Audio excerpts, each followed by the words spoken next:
बाद देश के सबसे बड़े प्रदेश की बारी है उत्तर प्रदेश की। क्या है मूड? क्या योगी वापस आएंगे? क्या होगा अखिलेश और मायावती का एक बार फिर से बनेगा आने का चांस? ओवैसी कितने बड़े फैक्टर है? प्रियंका गांधी क्या करने वाली है? तमाम सवालों का जवाब अब यूपी के सर्वे में सामने आएगा और इसीलिए आपके सामने वो तमाम सवाल जो सबसे पहले हम सवाल पूछते हैं देश की जनता से, वो ये होता है कि बताइए अभी जो मौजूदा मुख्यमंत्री हैं उनके कामकाज से आप कितने संतुष्ट हैं, यानी आप यूपी में बीजेपी सरकार के काम से कितना संतुष्ट है। ये सवाल जब पूछा गया तो जवाब क्या आया जरा आप देखिए। यूपी में सरकार के कामकाज से 45% लोग खुश हैं, कम संतुष्ट 20% लोग हैं, असंतुष्ट 34% लोग हैं, कह नहीं सकते, कहा जा रहा है 1% लोग, लेकिन बहुत संतुष्ट है, यानी बीजेपी को राहत की खबर यहां पर मिल रही है।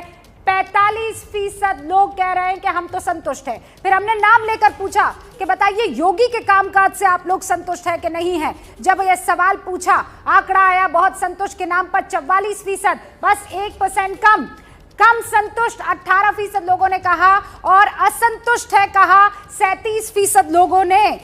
कह नहीं सकते, मन नहीं बनाया, अभी कहने वाले 1% लोग हैं, लेकिन यहां पर बीजेपी सरकार के कामकाज से, योगी आदित्यनाथ के कामकाज से 45 और 44% लोग जो है खुश नजर आ रहे हैं, संतुष्ट नजर आ रहे हैं। फिर हमने पूछा कि बताइए यूपी में विपक्ष के काम से आप कितना संतुष्ट है। विपक्ष यानी समाजवादी भी आ गई, बीएसपी भी आ गई, कांग्रेस भी आ गई। जब हमने कहा कि आप कितना संतुष्ट है तो बहुत संतुष्ट कहने वाले आप देखिए 40% नजर आ रहे हैं, कम संतुष्ट कहने वाले 20% लोग नजर आ रहे हैं, असंतुष्ट है, सैटिस्फाइड नहीं है 34% लोग, कह नहीं सकते हैं 6% लोग। यूपी में विपक्ष के कामकाज से कितना संतुष्ट है इसका आकलन ये बता रहा है कि 40% लोग अभी ये कह रहे हैं कि देखिए हम तो संतुष्ट नजर आ रहे हैं विपक्ष के काम से। यूपी में सबसे बड़ा मुद्दा इस बार क्या हो सकता है, यानी किस मुद्दे पर जाकर यूपी की जनता वोट करेगी? भ्रष्टाचार 3%, बेरोजगारी 39%, ध्यान रखिएगा,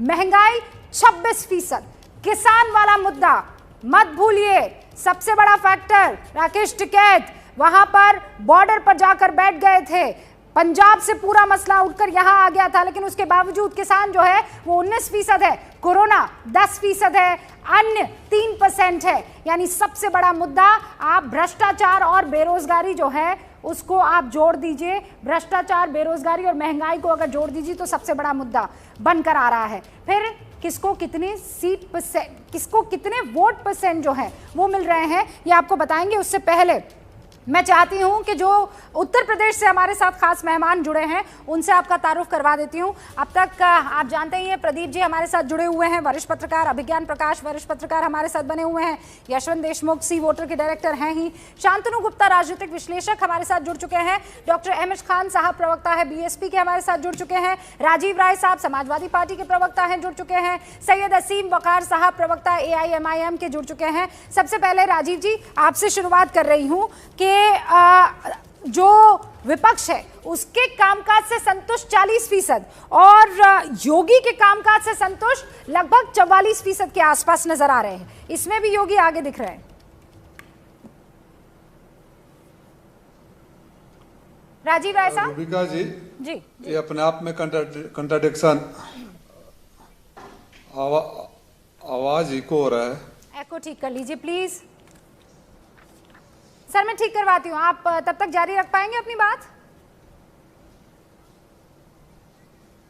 मैं कह रहा हूँ रूबिका जी हाँ। अभी बहुत जल्दी है और पहली बात कि जब उत्तर प्रदेश के आंकड़े आप देख रहे थे तो 40% लोग अगर विपक्ष के कामकाज से संतुष्ट हैं और जो आपने बेरोजगारी के 19% और बाकी के आंकड़े दिखाए, अगर सबको एक साथ रखा जाए तो निगेटिव फैक्टर ज्यादा होता है सरकार के अगेंस्ट।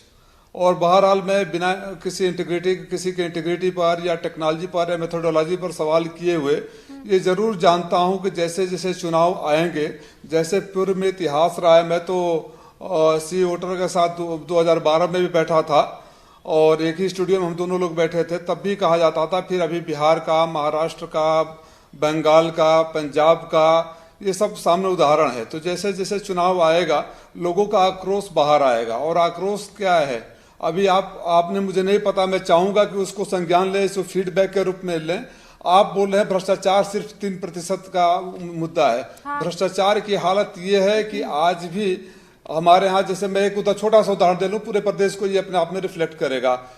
मऊ जिला जो है मेरा, हर गांव के पंचायतों के जो पैसे नाली, खड़ंजे, सड़क, हैंड पाइप, लाइट का है, वो पूरे के पूरे पैसे निकाल लिए हैं। एक अखबार समाचार पत्र प्रमुखता से छाप रहा है, जांच शुरू हो गया है। मंत्री जी वहां आए और मंत्री जी आने के बाद नीचे के सेक्रेटरी को सस्पेंड कर दिए, ऊपर के अधिकारियों को छोड़ दिए। वहां आक्रोश है। इस समय रूबिका जी आपके भी संज्ञान में लाना चाहूंगा कि प्रदेश के सरकार के मंत्री और अधिकारी एसी कमरों में बैठे हुए हैं, लेकिन लगभग 450 स्कूलों में बिजली काट दी गई है क्योंकि बिजली का भुगतान नहीं है। तो जिसके बच्चे स्कूल में तड़प रहे हैं, गर्मी में क्लासेस शुरू कर दिया गया है, वहां अगर भ्रष्टाचार मुद्दा नहीं है तो मैं चाहूंगा कि सी वोटर के जो आयोजक है इसका संज्ञान लेकर दोबारा करें। मैं किसी की भी विद्वता पर या बहुत किसी सारे की सर्वे होने हैं, ये तो शुरुआती मूड है। पर सवाल उठाते हुए फीडबैक दे रहा हूं। राय साहब, ये तो शुरुआती मूड है जो तो अभी आगे और बढ़ते जाने वाला है। और मेरे ख्याल से यशवंत देशमुख ने आपका फीडबैक ले लिया होगा। 30 सेकंड में यशवंत जवाब दे दीजिए, और उसके बाद जो भ्रष्टाचार के मुद्दे पर बात कर रहे हैं और बाकी तमाम आरोप लग रहे हैं, मैं चाहूंगी शांतनु जवाब दे, लेकिन 30 सेकंड यशवंत। देखिए, अगेन बात वही होती है कि सबसे बड़ा आपके जीवन में अभी सबसे बड़ी समस्या क्या है, मुद्दा क्या है, तो बेरोजगारी। अगर यही सवाल जब हम आज से 6 महीने पहले पूछ रहे थे, उस समय प्राण के लाले पड़े थे कोविड के कारण, हर कोई कोविड के हाहाकार को सबसे बड़ा मुद्दा बता रहा था। आज इस समय बेरोजगारी और महंगाई बता रहा है। कल के दिन क्या बताएगा ये कल पता लगेगा। कल का हम प्रोजेक्शन तो नहीं कर सकता, हमारा ट्रैकर है। जो आज का मूड है हम आज बता रहे, कल जो मूड होगा हम बताएंगे ही बताएंगे, जैसे जैसे चीजें बदलेंगी। लेकिन इतना जरूर तय दिखाई दे रहा है पूरे उसमें कि जो अपोजिशन का हाल है वो ही ज्यादा प्रॉब्लमेटिक है। बीजेपी को हराने के लिए या बीजेपी के खिलाफ कोई एक कंसिस्टेंट तरीके से कोई स्ट्रेटेजी बनाने के लिए अभी तक भी कोई बहुत बड़ा मोबिलाइजेशन अपोजिशन कर रहा है, ऐसा दिख नहीं रहा है। ओके, मैं बहुत साफ तौर पे बोलना चाहूंगा। उत्तर प्रदेश में अभी कल्याण सिंह जी नहीं रहे, जो सबसे बड़े नेताओं में से एक जिनकी सबको इज्जत करता है, नेताजी यानी मुलायम सिंह यादव जी। मुलायम सिंह यादव जी के एग्रेशन या उनके काम का अगर 10% भी, 1% भी प्रॉपरली अगर अभी की लीडरशिप समाजवादी पार्टी की अगर ग्रहण कर लेती और सारे जिले नाप रही होती लीडरशिप, तो ये नतीजे बिल्कुल उल्टे होते सपा के पक्ष। हाँ, तो कुल मिलाकर बात वहीं पर आ रही है कि विपक्ष कमजोर दिखाई दे रहा है और इसीलिए इसका फायदा जो है बीजेपी को मिल रहा है, बावजूद इसके कि बेरोजगारी 29% लोगों के लिए बड़ा मुद्दा, 39% लोगों के लिए, महंगाई 26% लोगों के लिए और किसान 19%। यशवंत ने दिखाया 40% लोग विपक्ष के काम से संतुष्ट हैं। तो कहावत है ना कि आप कुछ न कीजिए तो कोई गलती नहीं होगी। तो विपक्ष ने 4.25 साल में कुछ किया ही नहीं। समाजवादी पार्टी जो अभी राय साहब क्या कह रहे हैं कि अभी बहुत जल्दी है, अरे 4 महीने में नोटिफिकेशन हो जाएगा चुनाव का। मुझे एक पॉइंट और सवाल ये है कि याद कीजिए कि 2007 में जब मायावती की सरकार बनी थी तो 2007 से 2012 के बीच में मुलायम सिंह ने क्या किया था, किस तरह से लड़ाई लड़ी थी, कितने लोग जेल गए थे, कितने लोगों को लाठी पड़ी थी समाजवादियों को। वैसा 4 साल में कुछ दिखाई दिया है क्या? पूरे कोरोना के दौरान अखिलेश जी कहीं बाहर निकले हैं क्या? ओके, राय साहब इसका जवाब देंगे, लेकिन 30 सेकंड्स। अभी क्या नहीं, मेरा पॉइंट, बल्कि ये सही बात है जो 40% का पॉइंट है। मैं एक्चुअली तो यशवंत जी और प्रदीप जी दोनों से इत्तेफाक नहीं रखता। मुझे चूंकि सच में विपक्ष ने कुछ नहीं किया है, तो 40% लोग भी अगर सेटिस्फाइड नजर आ रहे हैं कि वहां पर ऑपोजिशन है। सवाल यही पूछा जा रहा था ना कि विपक्ष कहाँ है उत्तर प्रदेश में, तो अगर 40% लोगों को विपक्ष नजर आ रहा है तो ये मेरे हिसाब से बड़ी बात है, क्योंकि ग्राउंड पे सच में विपक्ष की बहुत कमजोरी आ रही है। ये विपक्ष किसकी वजह से नजर आ रहा है? 40% भी बहुत बड़ी बात है। मायावती की वजह से या असदुद्दीन ओवैसी की वजह से? असीम वकार साहब।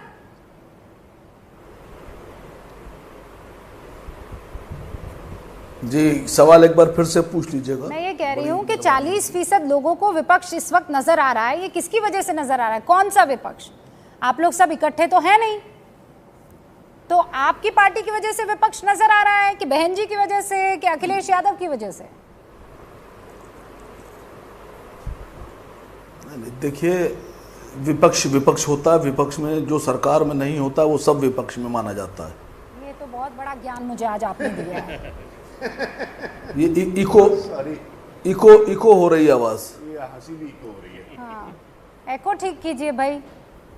ये ऐसे आंकड़े हैं कि आज बहुत एको हो रहे हैं, सबके कानों में एको हो रहे हैं। ठीक कीजिए असीम भाई, मैं ठीक करवाती हूँ। तब मैं तक बोलूं? शांतनु जी। जी जी जी। नहीं असीम भाई, मैं ये कह रही हूँ आप एको के बावजूद बोल पाएंगे या पहले मैं ठीक करवाऊँ उसके बाद आपके पास आऊँ?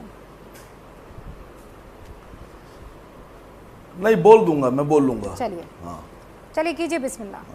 हेलो। हाँ मैडम देखिए, जो सरकार में है वो तो सरकार ही कहलाएगा, जो विपक्ष में है अब उसके पास चाहे कोई विधायक हो ना हो वो विपक्ष में ही कहलाएगा। अब हो सकता हो मेरी बात मैं न समझा पा रहा हूँ, ये तो नहीं कहूँगा कि आप लोग समझ नहीं पाएंगे, सब काबिल लोग हैं माशाल्लाह से, मैं अपनी बात ही नहीं समझा पा रहा। देखिए, सरकार के लिए जो भी लोग सर्वे सरकार के लिए कर रहे हैं, सरकार भी सर्वे कराती है, उनके आंकड़े सरकार के पक्ष में होंगे। जो लोग विपक्ष के लिए सर्वे कर रहे हैं उनके आंकड़े अलग होंगे। लेकिन मसला सिर्फ ये है मैडम कि ये अभी 4-5 महीने बाकी हैं एमसीसी लगने में, और हकीकत ये है कि जो 26% लोग ये कह रहे हैं कि महंगाई है और बाकी लोग कह रहे हैं महंगाई नहीं है, तो मैं उनसे पूछना चाहता हूं कि पेट्रोल क्या उनको 60 रुपए लीटर मिल रहा है? क्या सरसों का तेल उनको आज भी 70 रुपए किलो मिल रहा है? अरे भाई, पता नहीं कौन से लोग हैं जिनको महंगाई नहीं दिख रही है। सुनिए मैडम, अगर आप सर्वे कीजिएगा, आज की हालत बता रहा हूं उत्तर प्रदेश में। एक बार थोड़ा बेसिक समझ लीजिए सर्वे का। प्राथमिकता क्या है ये पूछा है, ये थोड़ी कहा है कि महंगाई है कि नहीं आपके लिए। महंगाई तो सबके लिए है, लेकिन वो मुद्दा प्रायोरिटी पर है कि नहीं है। भाई कई लोगों के लिए प्रायोरिटी पर किसान मुद्दा है, कई लोगों के लिए बेरोजगारी है, कई लोगों के लिए महंगाई है। अब ये इसका मतलब ये थोड़ी हुआ कि बाकी लोग मान ही नहीं रहे महंगाई है। नहीं मैडम, राइट यशवंत? एग्जैक्टली, ये गलत समझ मैडम, मैं रहे हैं। बताऊं आपसे, आपके लिए सबसे बड़ा मुद्दा या सब सबसे बहुत बड़ी काबिल लोग आपकी बैठे हैं। क्या है? वो कहने वाले सबसे ज्यादा लोग बेरोजगारी महंगाई वाले हैं, किसान आंदोलन वाले हैं। इसका मतलब ये नहीं कि जो बेरोजगार है वो ये नहीं कह रहा है कि महंगाई उसके लिए मुद्दा नहीं है, ये कतई नहीं है। नंबर एक चीज। नंबर दूसरी चीज, 40% जो अपोजिशन के आंकड़े हैं उसका भी बहुत क्लियरिटी है। वो विपक्ष देखने में एक 40% लग रहा है, लेकिन दरअसल बटा हुआ है। अगर ये अब कंबाइंड अपोजिशन के लिए 40% होता तो बीजेपी की रातों की नींद उड़ चुकी होती। लेकिन ये 40% में 15% मायावती है, 25% अखिलेश है, 5% कांग्रेस है या 2% कांग्रेस है। तो ये जो मामला है ना, ये बिखराव के कारण। तीसरी चीज, मैं बहुत ही संजीदगी से ये कहना चाहूंगा, समाजवादी नेता सबसे बड़े जो अभी तक हम लोग जिनको सबको पढ़ते हैं, जिनसे प्रेरणा भी सारे लोग लेते हैं, राम मनोहर लोहिया जी थे। और उनकी एक बड़ी फेमस लाइन थी कि जिंदा कौमें 5 साल तक इंतजार नहीं करती, और ये 5 महीने तक इंतजार करने के लिए भी तैयार हैं अभी। और तो ये मैं बहुत साफ कह रहा हूं कि मुलायम सिंह जी के जुझारू पने का, मुलायम सिंह जी की लड़ाई करने की ताकत का 1% भी इस समय समाजवादी पार्टी की लीडरशिप दिखा दे तो इस समय ये चेंज हो जाता है। ओके असीम भाई, एक सेकंड रुक जाइए। 2 खास मेहमान और एक बार फिर से एमएच खान और पंकज, मेरे वरिष्ठ सहयोगी इस वक्त आपको स्क्रीन पर दिखाई दे रहे हैं। उत्तर प्रदेश की ऐसी कौन सी गली है जहां पर पंकज पहुंचे ना हो और लोगों से बातचीत करके वहां का हालचाल ना जाना हो? पंकज, मैं अब चाहती हूँ आप ही से शुरुआत कर लूँ और उसके बाद एमएच खान साहब आपका भी रुक होगा, शांतनु आपका भी, और असीम वकार साहब आपका भी। पंकज, अभी जो चर्चा कर रहे थे ना मैं यशवंत की एक बात से बिल्कुल सहमत हूँ। ये जो 40% की बात कही जा रही है ना, उसमें सब लोग हैं, तो इसीलिए उस मुकाबले से देखेंगे तो विपक्ष बटा हुआ है। जैसे बंगाल की बात कही जा रही थी ना, वहाँ विपक्ष बटा हुआ नहीं। स्टूडियो में दे दीजिए बस। पंकज, मैं साथ में अपने पीसीआर से भी बात करना चाह रही हूँ, इसलिए क्योंकि मेरे दोनों मेहमान नहीं सुन पाएंगे। हाँ पंकज, जारी रखिए बात। मैं ये यशवंत की बात को ही आगे बढ़ाना चाहता हूं कि यहाँ पर विपक्ष बटा हुआ है। वो जो 40% वाली बात हो रही है उसमें सब लोग हैं, इसीलिए बीजेपी का पलड़ा भारी दिख रहा है। और दूसरी बात होती है ना परसेप्शन की। मैं 2 एग्जाम्पल लेना चाहूँगा रूबिका।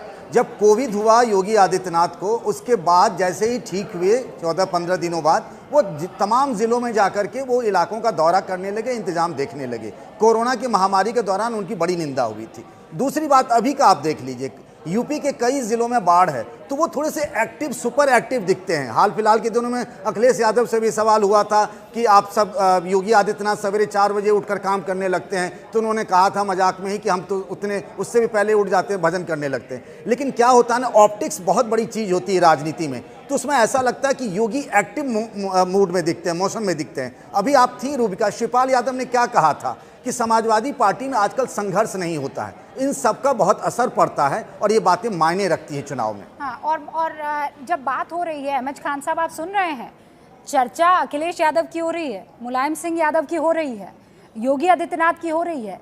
बहन जी का नाम अगर लिया तो मैंने 2 बार लिया बस। कहाँ है मायावती जी?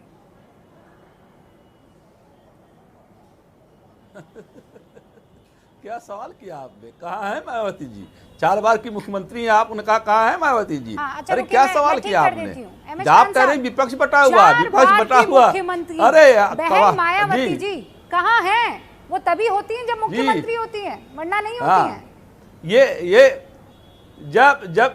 जब 2022 में मुख्यमंत्री बन जाएंगी ना, तब फिर पूछिएगा कहाँ है मायावती जी। अरे ऐसे कैसे बन जाएंगी? आप बता रहे हैं विपक्ष बटा हुआ है, विपक्ष जरूर मान सकता हूं। अरे बन जाएंगी, जनता बनाएगी, जनता बनाएगी। हाँ, तो जनता के बीच में जनता बनाएंगी, जनता बनाएगी, हमारा संपर्क हो रहा है। विज्ञान आपको भाई आपको नहीं दिख रही, जनता को दिख रही है, आपको नहीं दिख रही है। देखिए आप देखिए, बोलने नहीं दीजिएगा तो आप ही बोल लीजिए, फिर मैं चुप हो जाता हूँ। अच्छा, बस आप इतना बोल बता लीजिए। दीजिए, आपको कितनी दफा दिख गई? नहीं, आप 10 सेकंड नहीं दिया, 10 सेकंड नहीं दिया बोलने के लिए आपने, और टोका टाकी करने लगी आप। माफी, ये अच्छा नहीं है। नहीं खान साहब, माफी, आप मुझे बोलने दीजिए। नहीं टोकूंगी, बस मुझे इतना बता दीजिए कि आपने कितनी बार देख लिया इस साल मायावती को? नहीं जनता के बीच में। आप भाई, मैं कह रहा हूं आप जवाब दे, हमारे सवाल के जवाब दे। आप हैं, जनता हमारी जवाब दे। अरे विपक्ष बटा हुआ है, आप कह रही है विपक्ष बटा हुआ, लेकिन जनता नहीं बटी हुई है। जनता एक है, जनता एक है जो महंगाई, भ्रष्टाचार सबके साथ एक साथ खड़ी होगी। अभी टिकट तो बंटने दीजिए, अभी ऐलान तो होने दीजिए, कौन किसके पाले में आता है, कौन किसके पाले में जाता है। एमएलए जो होता है कैंडिडेट, उसकी भी स्थिति होती है क्षेत्र में। अगर अगर कैंडिडेट अच्छा नहीं है और उसके पास वोट की हैसियत नहीं कुछ है, तो भी वो हार जाता है, चाहे बीजेपी का हो, चाहे सपा का हो, चाहे बसपा का हो, किसी भी पार्टी का हो। अभी चुनाव आने दीजिए और टिकट बंटने दीजिए। अरे खान साहब, वो उधर मेरे एक और एमआईएम के प्रवक्ता साथी, बहुत जल्दी है खान साहब, मेरी बात बहुत सुनिए। जल्दी है। मुझे राजनीतिक शास्त्र क्यों पढ़ाया जा रहा है आप लोगों की तरफ से? मैंने आपसे सिंपल सवाल पूछा, 2021 में मायावती जी लोगों के बीच में कितनी दफा दिखी है? मुझे आप बता दीजिए, आप बता दीजिए, आपको कितनी दफा दिखी हैं? भाई ये सवाल आप सवाल ये जो है, ये आप मुझसे नहीं पूछ सकती, जनता मुझसे पूछ सकती है।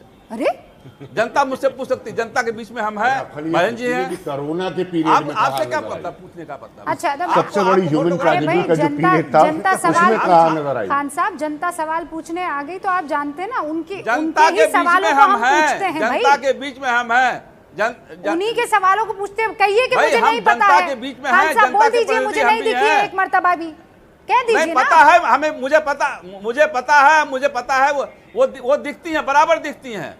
हर तीसरे महीने, हर दूसरे महीने जनता के बीच में रहती हैं वो। आपको नहीं दिखता है तो मैं क्या कर सकता हूँ? हर दूसरे तीसरे महीने करना चाहे तो कुछ भी कर सकता है, तीसरे चौथे लेकिन हर महीने दूसरे महीने, हर तीसरे महीने, हर महीने नजर आती हैं। अब ये चौथे से हर दूसरे महीने, हर एक महीने में उनका जनता के बीच में नजर आती हैं। आपकी ईमानदारी की हर महीने है ही खान है, साहब। मैं कह तो रहा हूँ। चौथे महीने से तीसरे पर आई, तीसरे से दूसरे पर आई, नहीं, आप फिर आप कायल कीजिएगा कि हर दिन वो जनता के बीच में नजर आती है।